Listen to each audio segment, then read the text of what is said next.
So since releasing a lot of my earlier videos last year, I've had a lot of people join the Discord. I've had a lot of people talk to me personally, and they're having a lot of issues with Streamlabs OBS, and I've suggested that they try OBS on its own because it has a lot of benefits to it, like having all the plugins, having a lot more support, having a lot more flexibility and control over your stuff.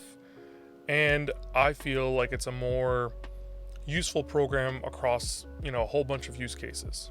Now, one of the things I get back a lot from people when I do suggest they try OBS is that it's very complicated and it's very intimidating. So today, we're going to go through really quickly how to set up OBS so that you can start streaming, get it done really quickly, and then kind of talk about some things that you can utilize to take OBS to, the next step and utilize its features that are so great and amazing with it being open source.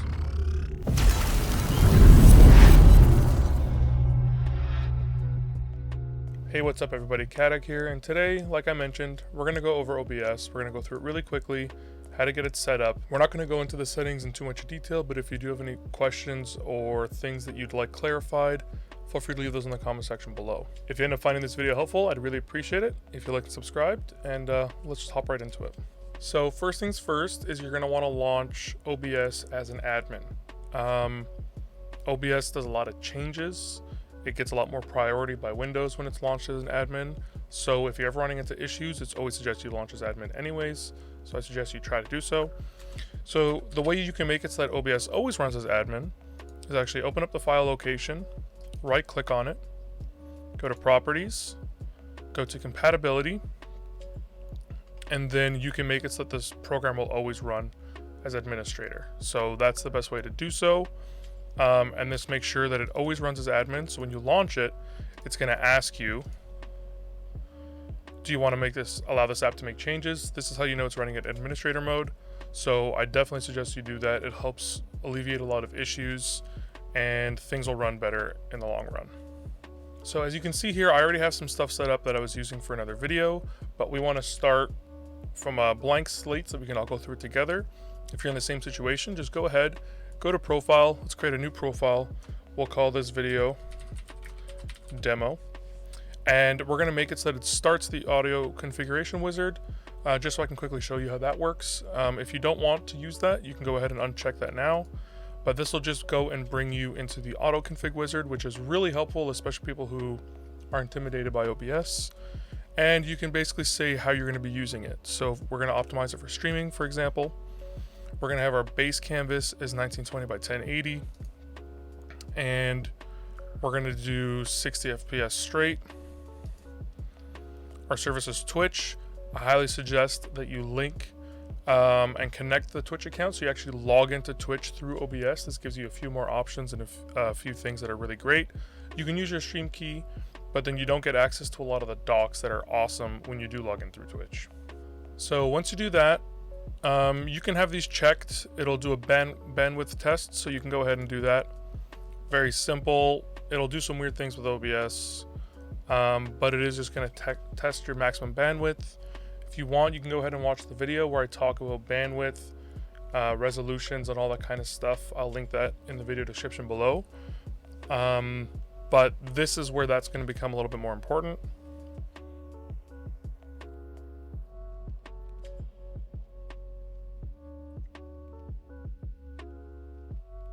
So once that's finished, it's going to give you a whole bunch of recommendations based on your settings. So it's going to tell you which encoder it suggests you use. If you did say prefer hardware, it's always going to go to the NVENC encoder. Recording quality, the base canvas resolution, all that kind of stuff, your bitrate. Very easy. And with this, you're basically ready to start streaming if you want to.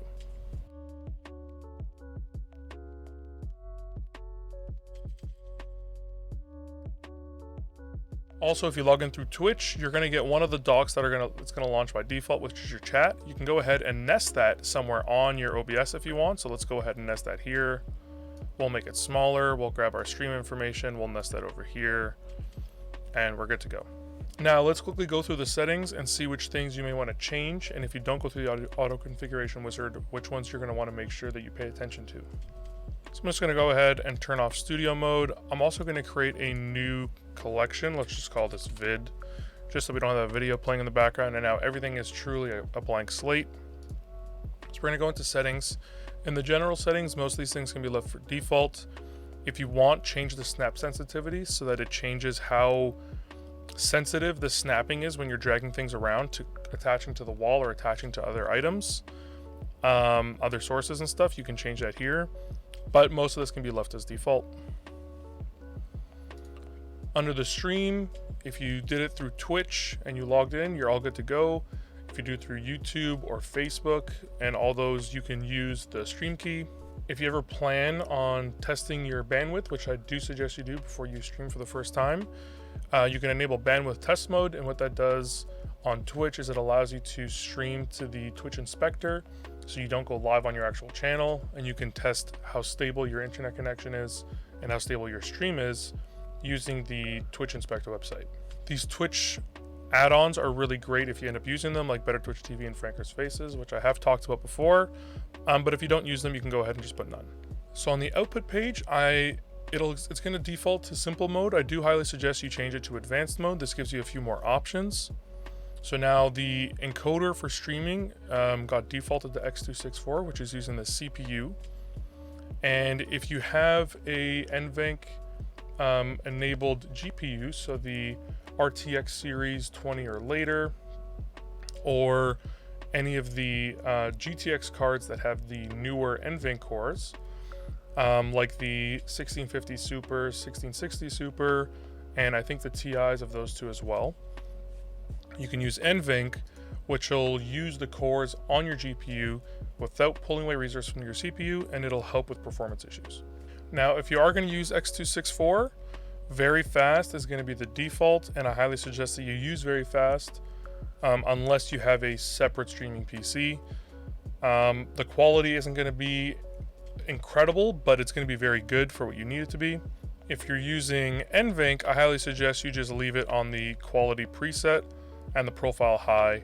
The Twitch page also has a bunch of information on that. I'll leave a link in the video description below for this, but it'll tell you a bunch of the settings that you should use here based on what resolution and frame rate you're going to be streaming at. Now on there, they're also going to go over your bitrate, and as I mentioned in my other video, based on whatever resolution you're going to be running in, the bitrate is very important, so make sure that you keep that in mind and you put it to whatever you can handle on your internet. Now, if you're going to be recording your streams and you go to the recording tab, make sure you set your path, and you can use the same encoder as your stream is going to be using, but just make sure that that's going to be putting a lot more strain on your system. So if you are going to be playing and streaming on the same computer, you may just want to download your VODs from Twitch after. It's really up to you and the ability that your computer has. So you're going to have to tweak around and play with these settings until you get something that is very smooth and good experience for you. Now, one thing that I highly do suggest, and I've talked about this in other videos, is I suggest that you leave. So we're going to go to the video tab here real quick. And I suggest that you leave this as 1920 by 1080. And even if you're going to be streaming at a different resolution, like 720p, you go ahead and use this to change that output resolution so that if you are going to be recording, it's going to be recording at the higher resolution, but the stream, which is going to be what's limited by your bitrate, is going to go at that lower resolution. So this is the way I highly suggest you do it, especially if you're going to be recording. So under audio, just make sure that your sample rate matches what you have in Windows. And I personally like having all of the global devices disabled. This allows me to add audio devices on a scene by scene basis instead of having them always there. If you guys would like, I can do a video that goes deeper onto how I utilize this and how it differs from the standard way of doing it, which is having, everything enabled and setting up all the defaults. It gives me a lot more control and allows me to control volumes between scenes. So my music on my starting scene, for example, is a lot louder than how it is on my background music when I'm actually playing my game, and I don't have to change the volume of my music on the actual music player. It only changes it on the stream, which is awesome. Things like that.